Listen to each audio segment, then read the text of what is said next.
Hello साथी हो।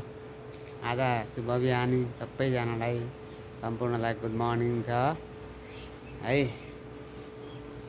जति पनि हेर्दै हुनुहुन्छ सम्पूर्णलाई गुड मर्निङ छ है।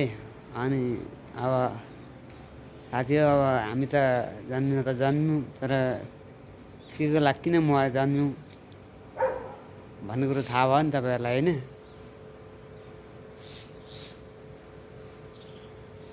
एक दिन मर्नका लागि हो होइन।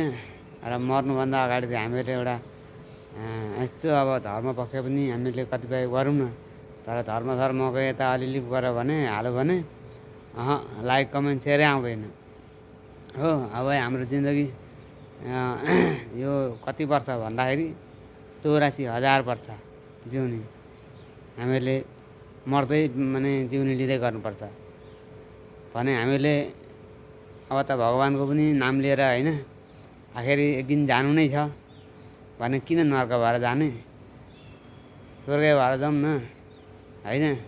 अब भोलि अब 84 जुन पुर्याउनु पर्छ कि जसरी भए पनि, पात भए पनि, किरा भए पनि, जन्तु भए पनि, जे भए पनि 84 जुन चाहिँ पुग्नै पर्छ। त्यसको लागि चाहिँ अब त्यही हो, हामीले अब धर्म अलिअलि यताउति अब अलिअलि हालियो भने त छैन नि, लाइक कमेन्ट सेयरै आउँदैन के गर्नु यहाँ। यसो धर्मतिर पनि लागौँ है साथी हो है।